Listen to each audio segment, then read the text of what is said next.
was. Because everything goes up, must come down? That's one way of putting it, I guess. I decided to come into the pawn shop today to try and sell my book that belonged to Isaac Newton's library. Amazingly enough, I found it wrapped up in a box and bubble wrap that was in with my father's things. I don't know what the book is worth, but if it did belong to Isaac Newton, it should be worth thousands. Ever wanted to search a story about the apple falling on Newton's head? That's the way he figured out gravity. That never happened. All he saw was an apple fall off the tree. Somehow the story got changed over the years. What's the book about? It's about geology and mining that Newton was very much into. Doesn't look like it's in English. It's in Latin. It's a really interesting piece. Isaac Newton was one of the greatest thinkers of all time. He figured out gravity, improved the telescope, figured out a funny type of math that we call calculus. The man definitely knew a thing or two. How come you think Isaac Newton on this book? Well, if we open up the front cover, this is the book plate for Isaac Newton, and it shows the case location and Barnsley Park, which was in England, where the book was stored, and these turned corners are a thing that Isaac Newton did to a lot of his books when he wanted to save a page. I imagine a book this old is pretty valuable, but if Isaac Newton owned it, the sky's the limit. You want to pawn it, sell it? I would like to sell it. Do you have any idea what it would be worth? I haven't a clue. I can assume that it's real, but I'm not that knowledgeable on books. What your gut tell you, bud? What my gut tells me don't count when it comes to something like this thing. So I'm going to call an expert in and we'll go from there. For if this book is real, it's worth a lot of money. It'll work. All right, thank you very much. Thank you. I'm really excited to hear what the appraiser says to find out what this book could be worth.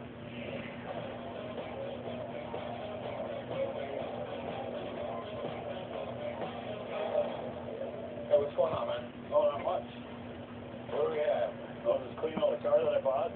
It's like the oldest cell phone I've ever seen. That is definitely the OG cell phone, man. Excuse me, possible. Going to the pawn shop today to try to sell my Cap-Hard cell phone. It's the oldest cell phone I've ever seen.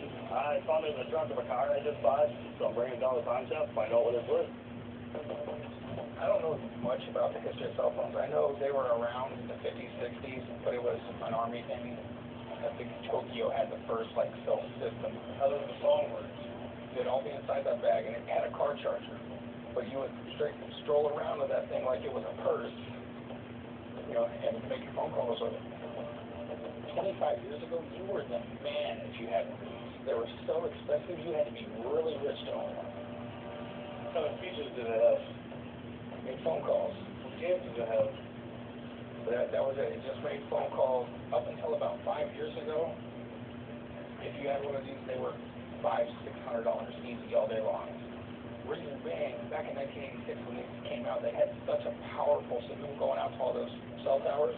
You could literally stand out in the middle of the Las Vegas desert with the best cell phone they make today and not be able to get a call. This thing would pick up a signal, no problem. So it wouldn't drop calls like my phone does now? It wouldn't drop calls, but satellite cell phone companies didn't want it to catch on, and they found a way to block them from ever being turned on or used again. So pretty much what you have here is a real fancy boat anchor.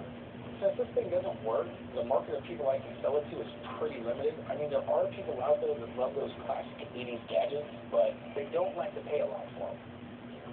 So what do you want to do with it? You want to pawn it or sell it? Is this thing even worth anything?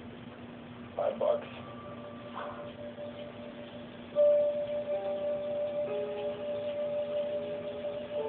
Well, I'll take it. All right, buddy. Shall we write them up? Yep. You couldn't tell it. I really didn't know what it was worth. He offered me $5. It was more than I walked to the shop with, so I'm happy with it. The interesting thing on it is the white stripe means he was in war, but it's missing a lot of things. Isaac Newton was very interested in alchemy. He would have been first in line to buy this. You do not see this book every day. Wow. But there's a little bit of answer.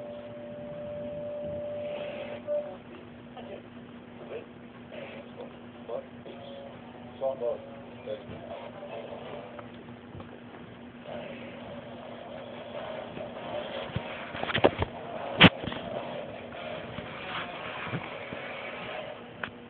Earlier, God brought in a book that he claimed belonged to Iceland.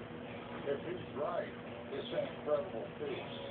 So I invite my friend Gary to come down and take a look. What's going on, Gary? I own Academy Fine Books here in Las Vegas. I've been in the book business for over 30 years. Well, what would you like to know about this book? I made my authentication, and did it belong to you? Well, we can see the book was published in 1646 by George Agricola, a scientist. He's known as the father of mineralogy. In this day, they were very interested in changing different minerals into gold. How can you know that? Yes, Isaac Newton was very interested in alchemy. Back when this book was written, people thought alchemy was witchcraft. So only the higher educated people knew about this book. Now, there's a little bit of bad news. This is not the original binding. This book was stored. It was rebacked. This was repaired, probably done in the 1700s. The book plate is from Newton's library. This number here, J9-S7, is Newton's shelf number, where he would have stored the book. So, this book was owned by Isaac Newton. Great. That's good news. That's just phenomenal. You do not see this book every day. This is a classic. That's all great. But what kind of value do we have on this thing? Well, I think this book would retail, it has a value of $20,000. Wow. Oh, yes. Very nice find. Your father had very good taste. Yes, he did. No, thank you about your coming in. This book was owned by Isaac Newton. What more can I say? One of the greatest scientists of all time. So what are you trying to get out of this, huh? About 16. Ain't no way. If you could live with 5,000, that's what I'll pay. That's too low. Can't do 10. No, 5's where I want to be in this. Did you do 7?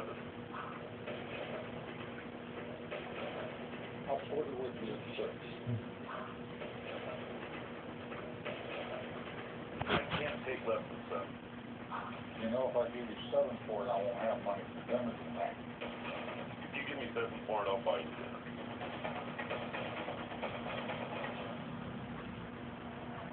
Sounds like a plan. Hey, Come on over, I'll get somebody to lay it up. I made $7,000 on the book. I think it could be worth more, but it's a great price. I'm glad that they're going to enjoy it.